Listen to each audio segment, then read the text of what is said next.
Muito bem, meus irmãos, nós estamos falando sobre esse tema, essa tal felicidade, onde a gente encontra felicidade. Então a gente tem lido texto após texto, onde a Bíblia fala, ou tem vestígios da felicidade do reino de Deus.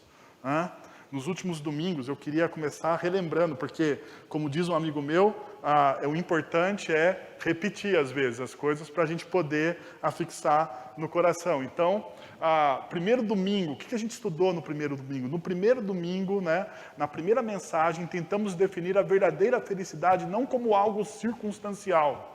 Porque na nossa cultura, a felicidade ela é circunstancial, ela depende do quê? Das minhas emoções, ela depende do ambiente externo, mas para a espiritualidade cristã, bíblica, a felicidade ela não é circunstancial, ela é existencial, ela está firmada na promessa de que Deus nos ama, de que Ele promete felicidade para aqueles que o amam.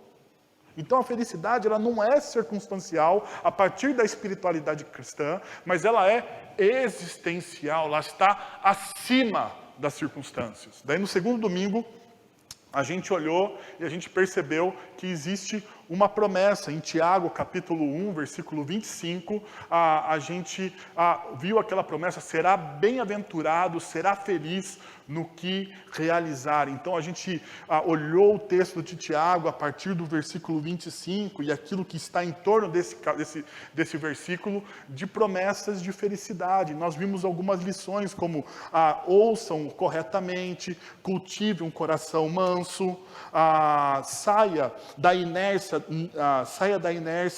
de ser apenas um ouvinte e se torne um praticante da palavra.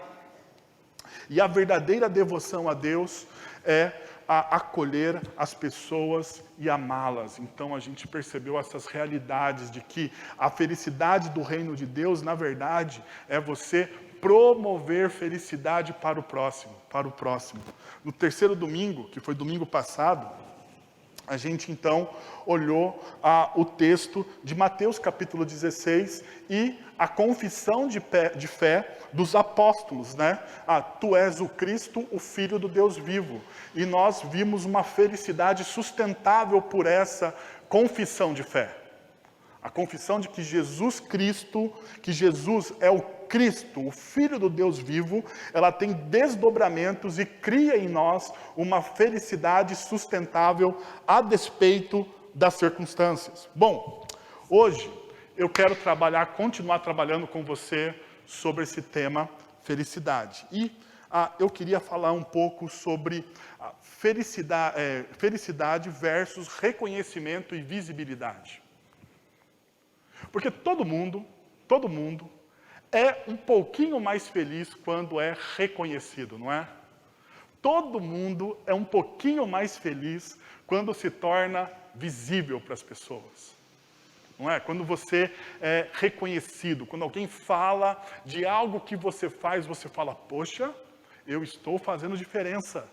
E isso te deixa, um pouco mais feliz. Afinal de contas, quem não gosta de um bom elogio? Quem não gosta de um bom elogio? Quem não gosta de chegar em um lugar e ser elogiado, seja pela sua beleza, Eu não tenho essa felicidade, Mas talvez você tenha essa felicidade. Ser elogiado pela sua beleza, por você estar em forma, fitness, Ou você pode ser elogiado pela sua inteligência, ou você pode ser elogiado pela sua astúcia nos negócios, A sua forma de ganhar dinheiro. Existem vários elogios que fazem bem ao nosso coração, que trazem o quê? Reconhecimento.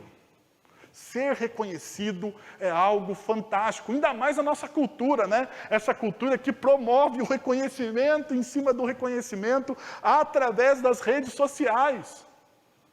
As redes sociais mudaram a forma da gente fazer política, da gente vender produtos e de nós nos relacionarmos, porque afinal de contas hoje todo mundo tem um espaço na internet. E quem sabe usar esse espaço se torna muito mais famoso do que algumas pessoas da mídia normal, que é a televisão, jornal e rádio. Nós vemos isso, fenômenos da internet. O nosso próprio presidente, a despeito das últimas eleições. né? Ele fez uma eleição, ele fez uma campanha eleitoral movida pela força da internet. Ele se tornou altamente reconhecido. Não só o presidente, mas muitos deputados, governadores usaram as redes sociais para transformar a realidade da sua campanha. Assim também é com a gente. Assim também é com a gente. Mas talvez exista uma tentação em você se tornar demasiadamente reconhecido. Eu não sei, talvez eu seja um pouco, apesar da minha idade, né, eu nasci com a internet, assim, apesar de não parecer, mas eu tenho 39 anos, não sou tão assim, né, pareço um pouquinho mais velho, mas fica calmo, é 39, pelo menos no RG, estou registrado com essa idade, né, pode ser até mais novo, mas vamos lá. Apesar de estar muito conectado com isso, eu entendo que talvez exista um pecado através de uma busca voraz por reconhecimento. E deixa eu mostrar para vocês o que aconteceu. Talvez vocês tenham visto isso, né? Menina de 10 anos, estuprada pelo tio no Espírito Santo, tem gravidez interrompida. Isso rasgou os noticiários no último final de semana. Rasgou os noticiários.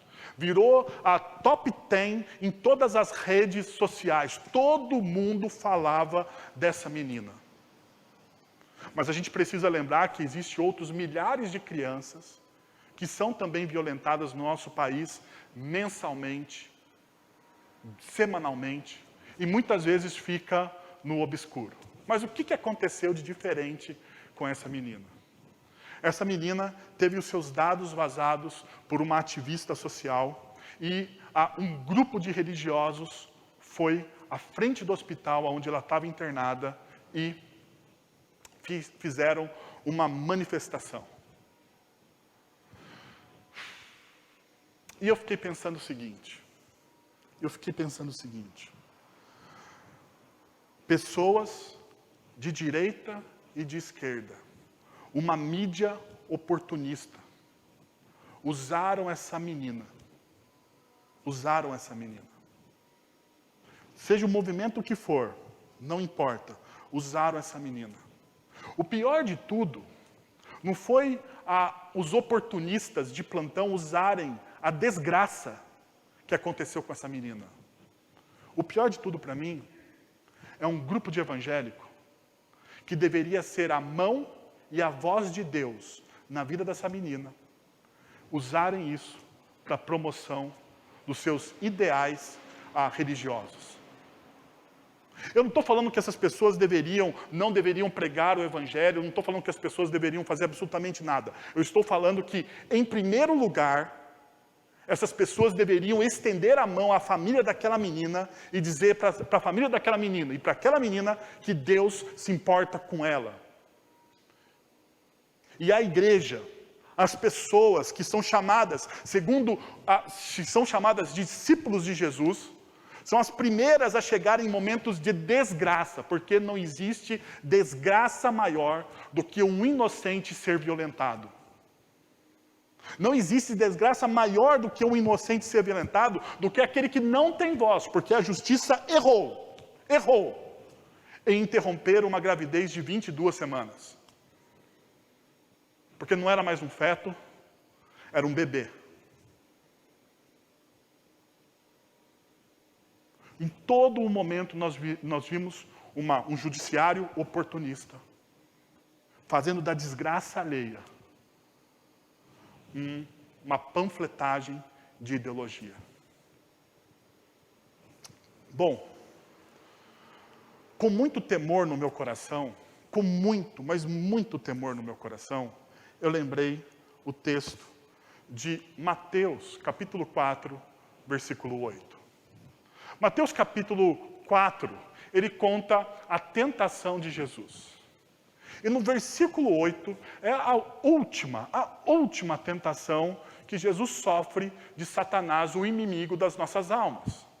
E daí o texto diz o seguinte: levou ainda o diabo a um monte muito alto, mostrou-lhe todos os reinos do mundo e a glória deles, e lhe disse: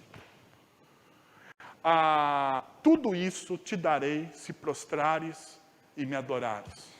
Então Jesus lhe ordenou, retira-te, Satanás, porque está escrito, ao Senhor teu Deus adorarás, e só a Ele darás ou prestarás culto.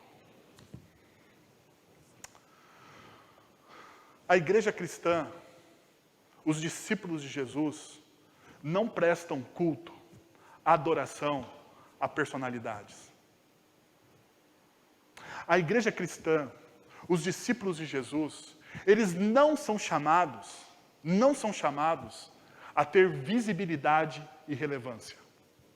Não são. Eu, o Wellington, não sou chamado a ter visibilidade e relevância. Eu sou chamado a dar visibilidade e relevância ao Senhor da igreja.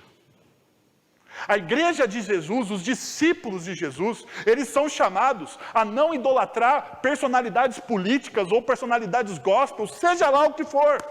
Seja lá o que for.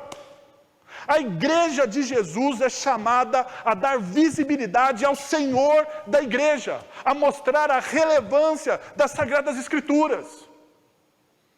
Mas o grande problema na nossa sociedade é que nós invertemos os valores.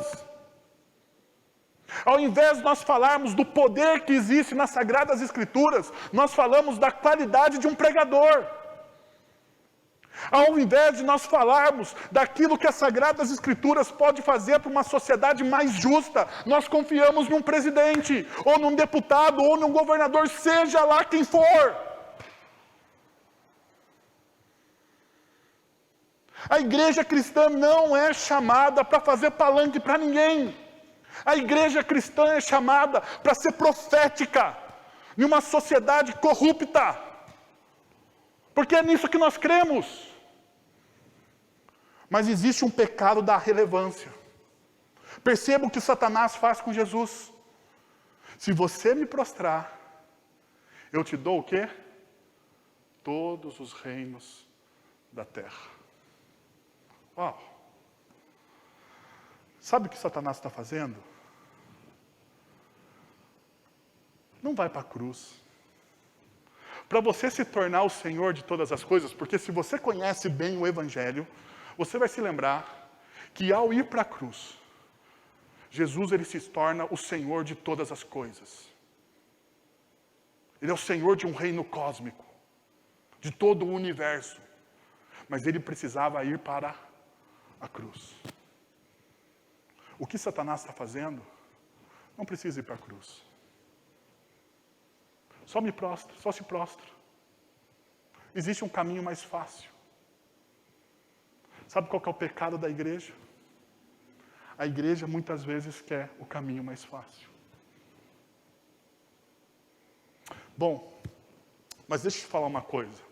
Esse não é o texto que eu vou pregar. Porque esse é o texto que mostra, talvez, o pecado institucional da igreja, de relevância. E eu gostaria de falar com vocês sobre um outro texto, que está em Lucas, capítulo 14, versículos de 7 a 14. Que daí fala um pouquinho mais próximo da nossa realidade, porque nós estamos falando da nossa tentação. Perceba o que diz o texto de Lucas, capítulo 14. Quando notou, vamos lá, capítulo 14, versículo 7, me desculpem. Quando notou como os convidados escolhiam os lugares de honra à mesa, Jesus lhe contou esta parábola. Quando alguém o convida para um banquete de casamento, não ocupe o lugar de honra, pois pode ser que tenha sido convidado alguém de maior honra do que você. Se for assim, aquele que convidou, os dois virá e lhe dirá: dê o lugar a este. Então, humilhado, você precisará ocupar o lugar menos importante. Mas, quando for convidado, ocupe o lugar menos importante. De forma que, quando vier aquele que convidou, diga-lhe: amigo, passe para o lugar mais importante. Então você será honrado na presença de todos os convidados. Pois todo aquele que se exalta será humilhado, e todo que se humilha será exaltado. Então, Jesus disse ao que tinha o convidado: quando você der um banquete ou jantar, não convide seus amigos, irmãos ou parentes, nem seus vizinhos ricos. Se fizer isso, eles poderão também, por sua vez, convidá-lo, e assim você será recompensado. Mas, quando der um banquete, convide os pobres, os aleijados, os mancos, os cegos. Perceba, feliz, Macários, feliz. Feliz será você, porque estes não têm como retribuir. A sua recompensa virá na ressurreição dos justos. Deixa eu parar aqui e perguntar para você: quanto tempo você gosta de esperar? Porque esse texto fala de felicidade e fala de espera. Quanto tempo você gosta de esperar? Deixa eu te falar de mim. Eu odeio esperar. Eu odeio fila de banco. Eu não vou ao banco. Eu faço tudo pela internet. Por quê? Porque fila de banco me dá a gastura. Gastura. Eu odeio fila de supermercado. Eu pago para não ir ao supermercado. A minha esposa sabe disso. A minha esposa sabe disso. Uma coisa boa que a pandemia fez para nós, né? Fez com que os supermercados entregassem delivery. Você não precisa ir para a fila do mercado, glória a Deus. Você escolhe, a coisa chega e você paga. Olha que beleza. Sem fila. Eu odeio esperar. Quando a minha internet trava, eu odeio esperar. Fila de tráfego de carro. Trânsito. Meu Deus, que desespero. Que desespero. Lembro eu, quando trabalhava em São Paulo, eu ia orando. Estava em Campinas, ia pela Bandeirantes, ia orando: Senhor, que seja como o Mar Vermelho, que seja como o Mar Vermelho. Quando eu chegar, que o trânsito se abra e eu passe. É lógico que Deus muitas vezes não respondia a essa minha oração medíocre, mas eu odeio esperar. Eu gostaria de saber quanto tempo você gosta de esperar. Porque o texto fala sobre isso. Ainda, quanto tempo você esperaria por reconhecimento? Se você é como eu, que odeia esperar, quanto tempo você esperaria por um elogio, para ser bem recebido, para receber um abraço, dizer: muito bem, aquilo que você fez valeu a pena. Sabe por quê? Eu gosto de elogios imediatos. Se eu fiz um negócio bom, eu gosto que as pessoas falem na hora. Mas talvez esse pecado seja meu e não seja seu. Talvez você tenha outro pecado que não o meu. Mas eu gostaria que você fosse sincero no seu coração e percebesse se de fato você gosta de esperar, se você não tem essa ânsia por ter uma afirmação de que você faz as coisas bem feitas. Se você não deseja reconhecimento.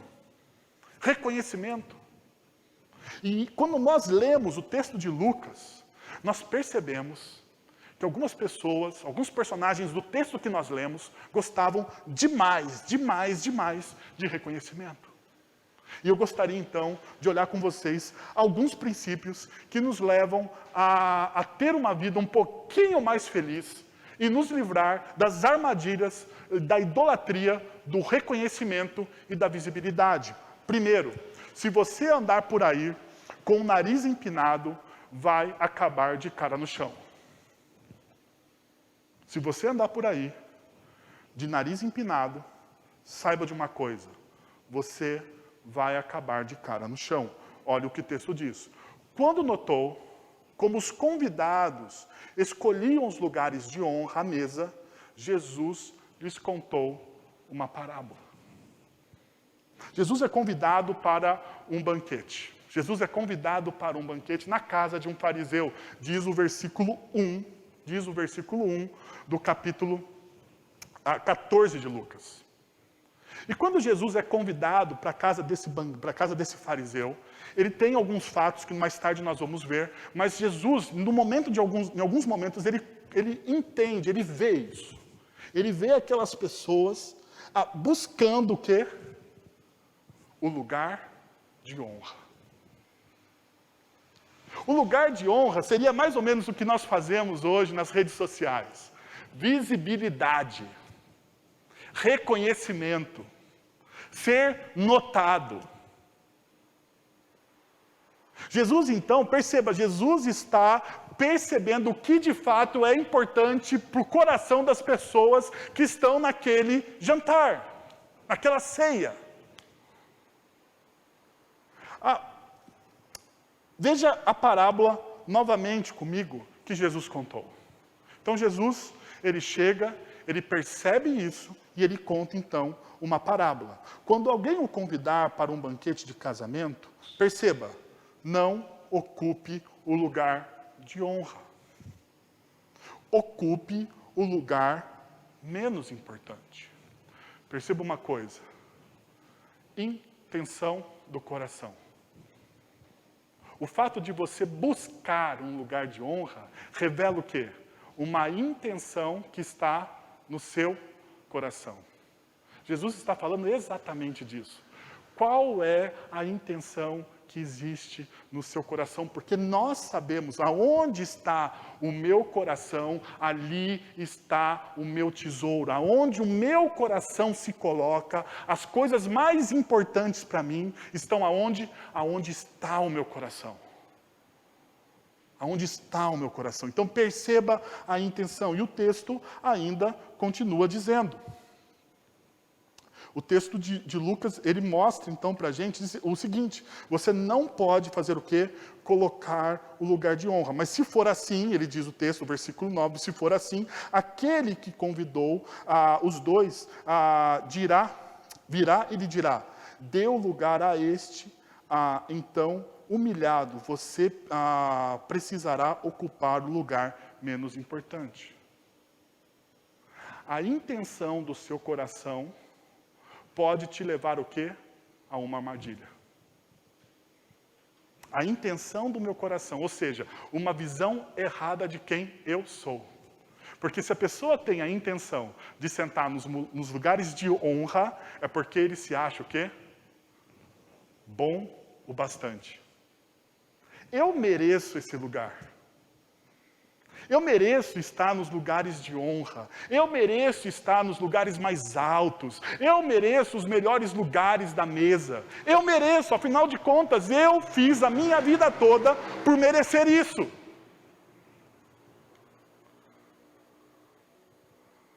Você merece, você merece, você merece, você merece. Não é isso que os livros de autoajuda nos dizem, que você merece.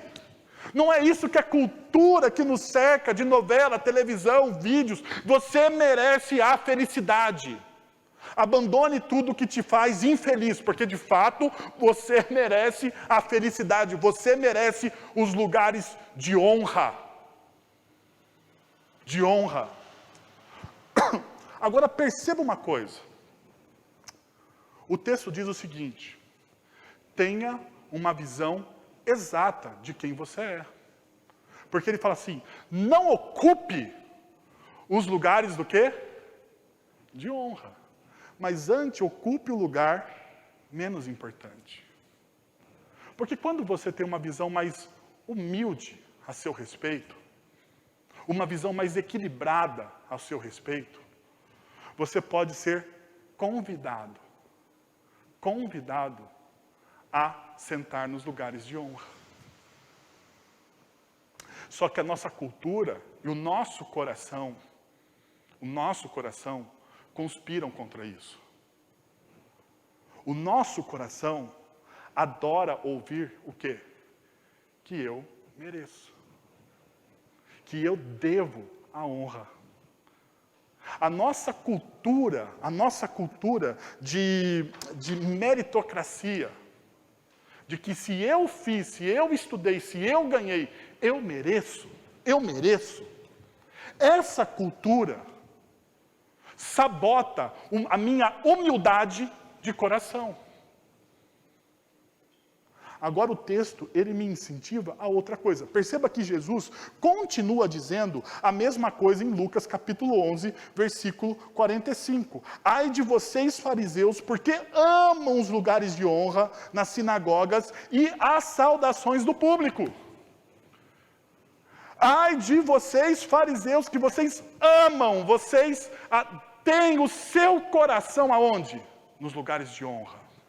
E vocês amam, vocês adoram o quê?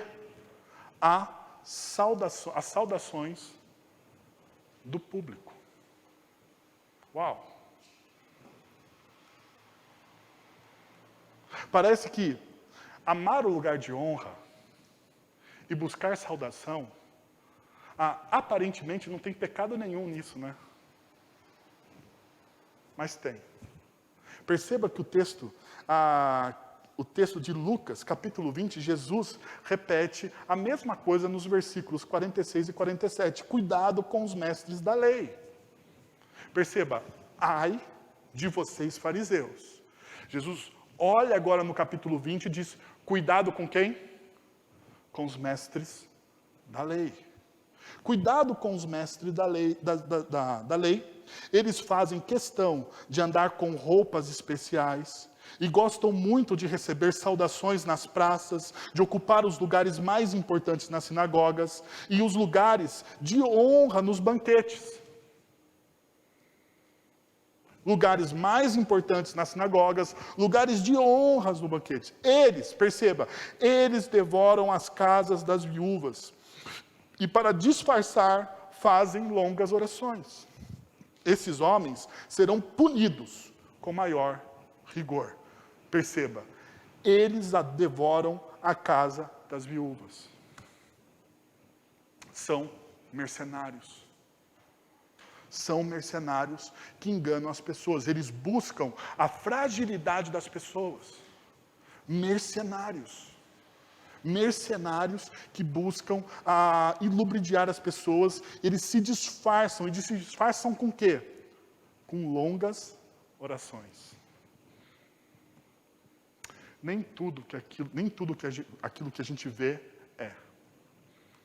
E é o texto que está dizendo. Então, perceba o seguinte, verso 11 diz, todo aquele que se exalta será humilhado, e o que se humilha, ele será exaltado. A pergunta é, o que você prefere? O que você prefere? Você prefere a exaltação, a humildade? O texto de Pedro me dá uma luz poderosa sobre isso, quando Pedro diz na sua carta, na primeira carta, no capítulo 5, no versos 6 a 7. Portanto, humilhem-se debaixo da poderosa mão de Deus, para que Ele os exalte no tempo devido. Perceba que o texto de Pedro está dizendo em consonância ou eco daquilo que Jesus disse em Lucas capítulo 14, verso 11. Em Lucas capítulo 14, verso 11, Jesus diz sobre você se humilhar para ser exaltado. Agora Pedro está dizendo o seguinte, Pedro está nos dando, aonde você deve se humilhar. E Pedro fala, você se humilha não diante dos homens, mas você se humilha diante de quem? Debaixo da poderosa mão de Deus. Da poderosa mão de Deus. Agora, o que me chama a atenção é que junto com o conselho de você se tornar humilde debaixo da poderosa mão de Deus, esperando que Deus o exalte no tempo que Deus determina, ele diz o seguinte, no verso 7, lance o quê? A sua ansiedade sobre ele. Sabe qual que é o problema de exaltação e humilhação? É que nós ficamos ansiosos para sermos reconhecidos. Então, o que você precisa fazer com a sua ansiedade para ser reconhecido pelos seus planos, pelos seus projetos? Você precisa lançar a sua ansiedade diante de Deus.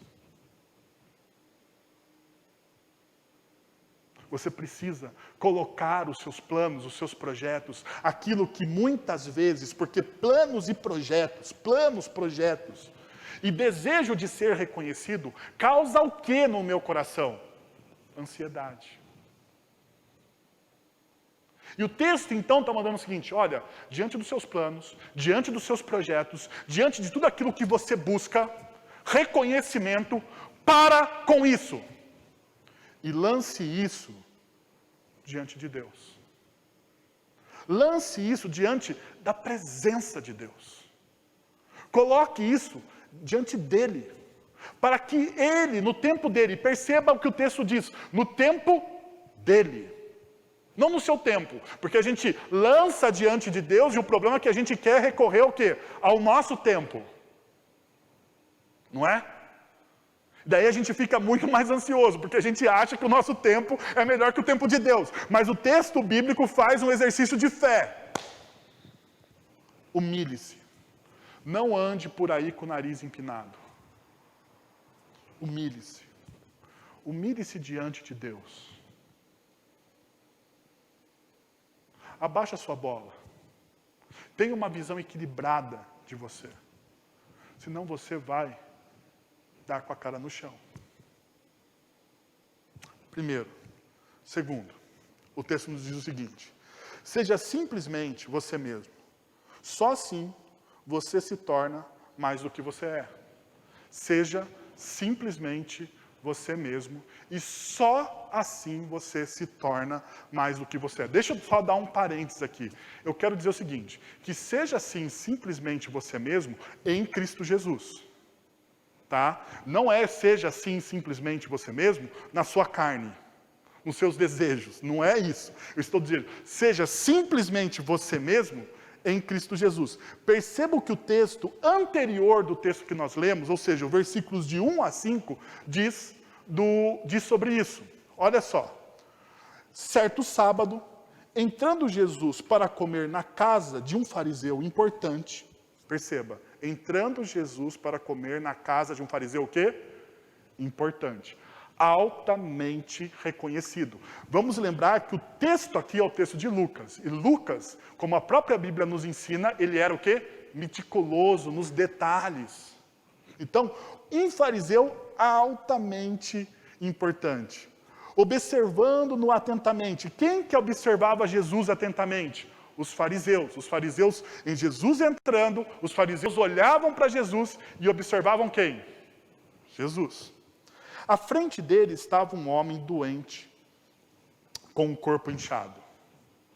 Ele tinha uma doença, né? E estava com o corpo inchado. Jesus perguntou aos fariseus e aos peritos da lei: é permitido ou não curar no sábado? Era sábado. Jesus está diante dos fariseus, algo importante, muita gente aglomerada e um homem doente na sua frente. O texto continua.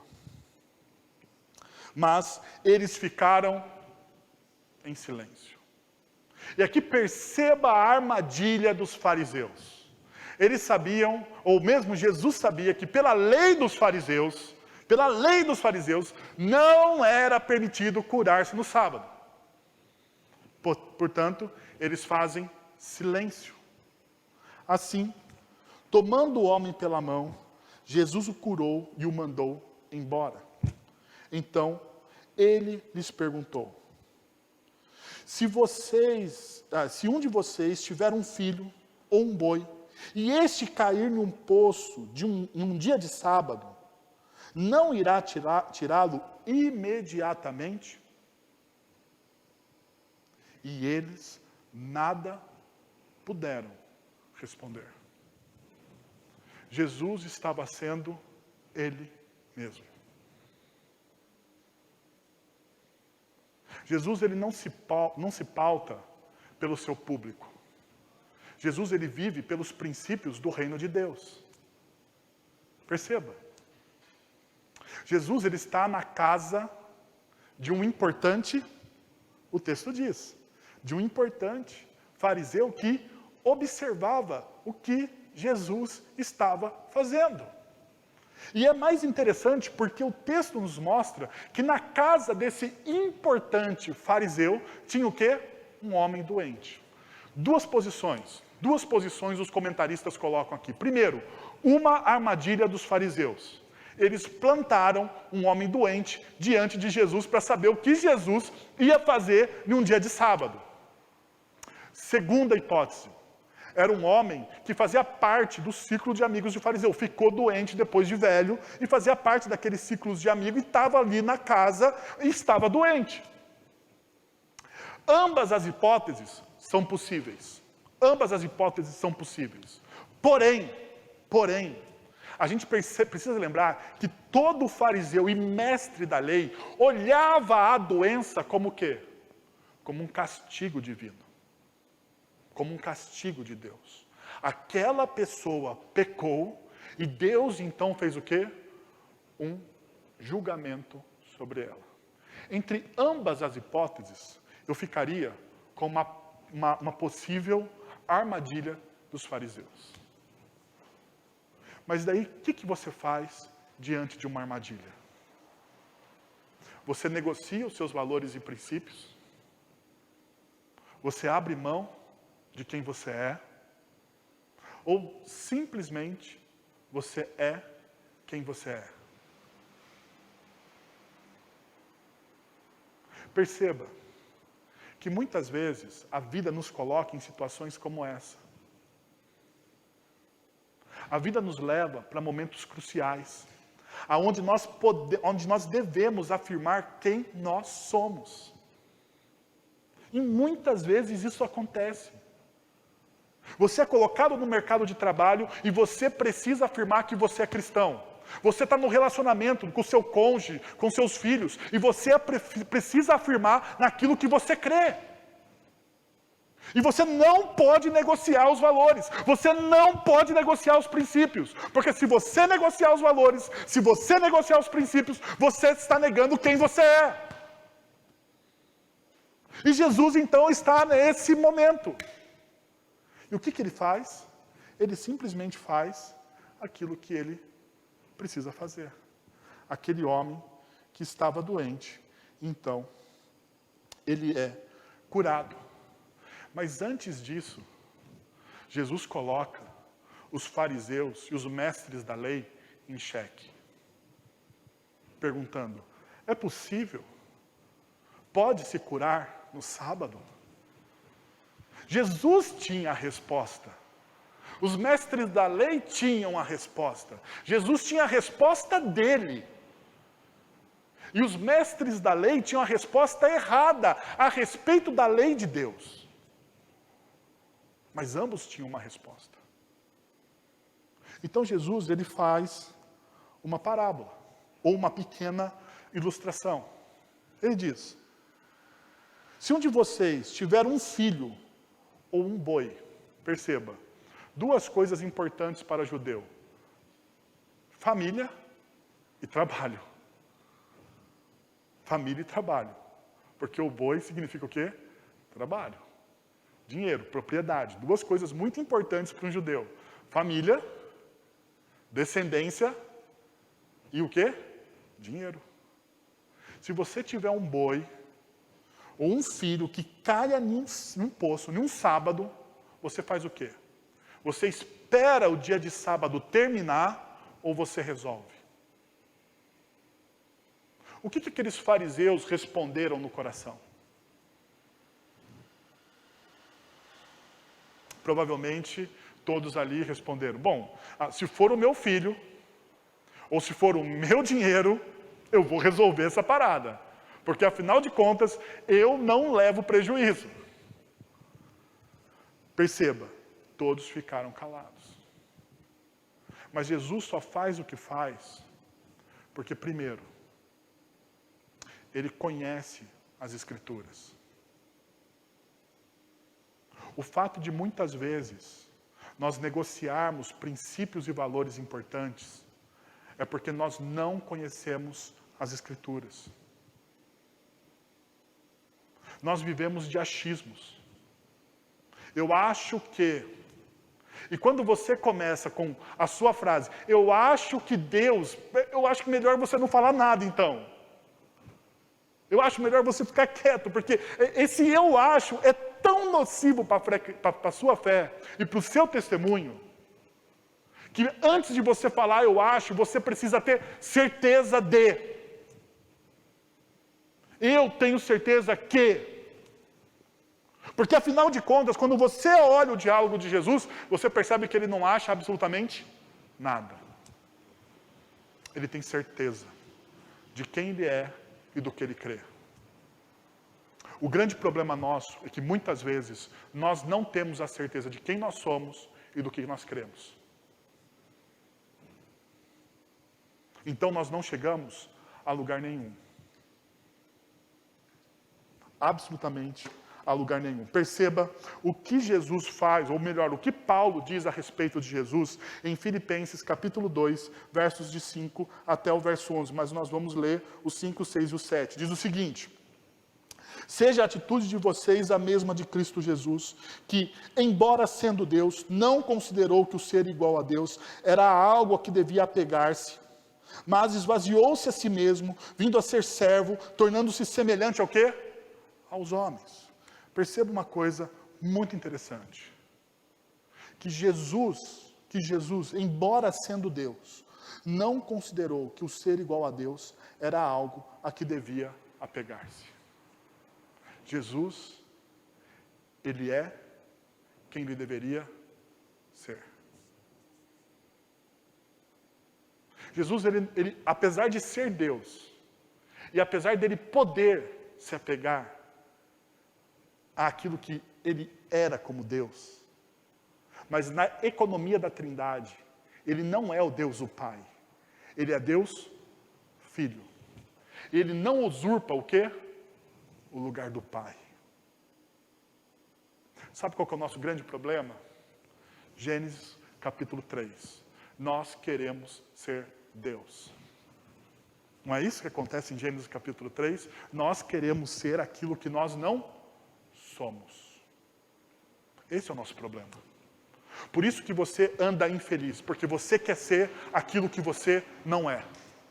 E daí, porque você quer ser aquilo que você não é, o seu coração fica ansioso, a felicidade é roubada do seu coração, e isso é uma armadilha de Satanás. Assim como foi em Gênesis capítulo 3 para a humanidade. Se tornar algo que você não é uma armadilha do inimigo para o seu coração. E muitas vezes nós não estamos atentos a isso. Então, seja simplesmente quem você é. E se você for simplesmente quem você é, se você souber quem você é e naquilo que você crê, Deus vai te levar a lugares mais altos. Mas primeiro, você precisa saber quem você é. E você precisa ter certeza naquilo que você crê. Terceiro.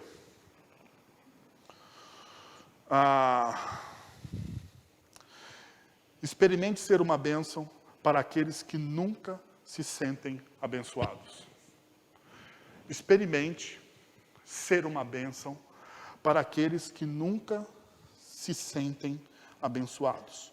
Quando você der um banquete ou jantar, não convide seus amigos, irmãos ou parentes, nem seus vizinhos ricos. Se o fizer, eles poderão também, por sua vez, convidá-lo, e assim você será o quê? Recompensado. Grifa aí na sua Bíblia. Recompensado. Recompensado. Mas, quando der um banquete, convide os pobres, os aleijados, os mancos, os cegos. Feliz será você. Porque estes não têm com que, o quê? Retribuir. O que Jesus está falando aqui para o nosso coração? Você precisa ser uma bênção para quem não se sente uma bênção. É simples assim. Porque o fariseu fazia muito disso. E nós também fazemos isso. Quem nós queremos perto de nós? Quem nós queremos perto aqui, assim, da gente, sabe? Companheiro. Gente igual a gente. Gente que tem a mesma classe, ou se não, um pouquinho mais, né? Um pouquinho mais rebuscado, né? Um pouquinho melhorzinho que a gente. A gente nunca quer baixar o nível. Não é isso? Agora perceba o que Jesus está dizendo aqui. Olhando para aquele fariseu que era altamente importante, que se dizia religioso, assim como nós também, né? Nós muitas vezes nos achamos mais importantes do que nós somos, nós nos dizemos religiosos, nós dizemos para todo mundo que nós somos discípulos de Jesus. E daí Jesus está me olhando aqui falando o seguinte, olha só, calma aí gente, calma aí. Se você de fato quer me seguir, se você de fato quer ser meu discípulo, perceba, seja a bênção para quem não se sente abençoado.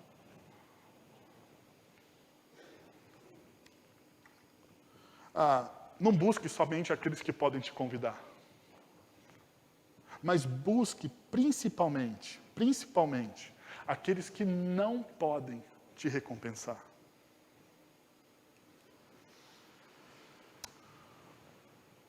Por último,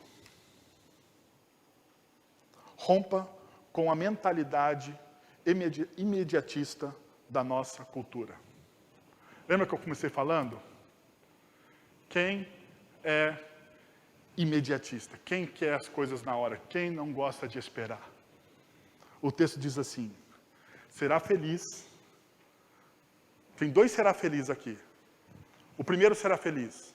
Será feliz se você convidar pessoas e abençoar pessoas que não se sentem abençoadas. Ok? O segundo será feliz aqui existencialmente. Será feliz. A sua recompensa virá na ressurreição dos justos. Você será feliz se você souber esperar o quê? A ressurreição do justo. Porque existem recompensas que não serão distribuídas agora. Serão distribuídas mais tarde. E se Deus dissesse para você que a sua recompensa não é para agora? Que a sua felicidade, a sua alegria, a sua libertação, a sua oração, aquilo que você tem pedido diariamente a Deus, não é para hoje. O que você faria? Se Deus falasse para você assim, olha, eu não vou te responder mais. Eu estou falando que se, perceba, o se aqui, tá? Para você não ficar desesperado, tá? Não fica desesperado porque não é bíblico. É só uma hipótese teológica. Vamos pensar o seguinte, se você não tivesse mais nenhuma das suas orações respondidas, e Deus falasse assim, agora, daqui para frente, vai ser só na eternidade. Como que você agiria?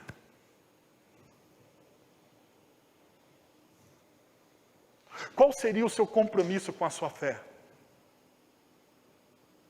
Qual seria a sua devoção às Escrituras Sagradas? Como você educaria os seus filhos? Como você então trabalharia?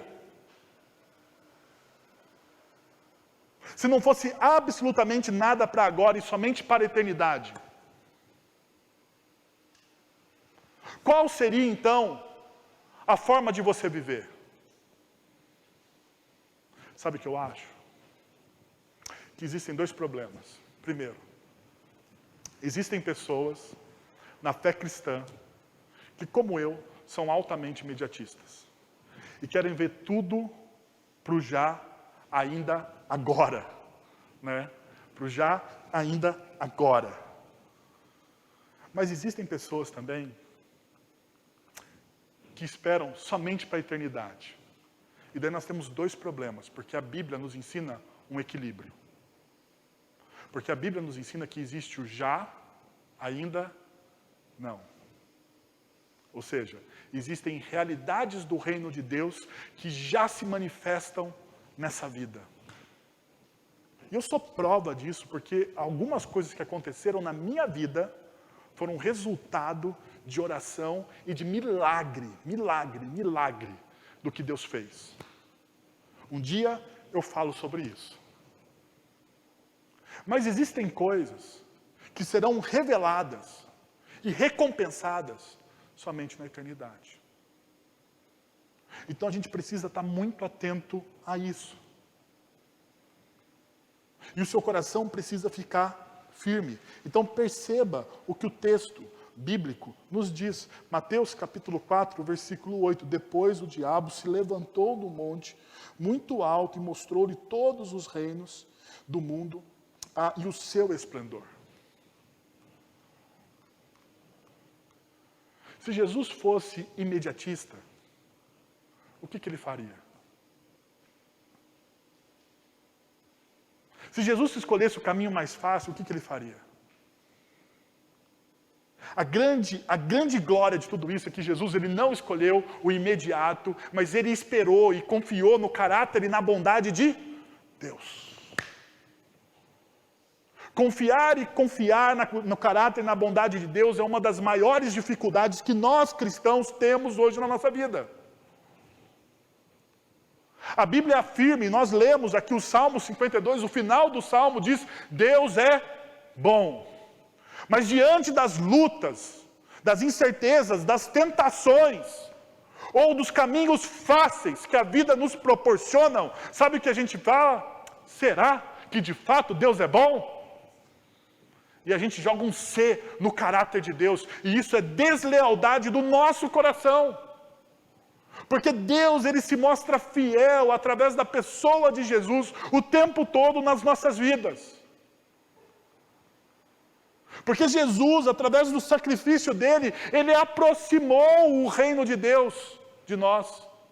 Porque nós éramos perdidos, nós estávamos perdidos nas nossas transgressões, nos nossos pecados, nas nossas falhas. Nós não tínhamos comunicação nenhuma com Deus. Mas através de Jesus, ele nos aproximou dessa realidade. Ele pagou e ele deu a resposta certa que nós não poderíamos dar. Porque diante da tentação do inimigo, nós escolhemos o caminho mais fácil. Mas Jesus disse não, e disse por nós. Daí, nós negamos a bondade às vezes. Nós colocamos um C.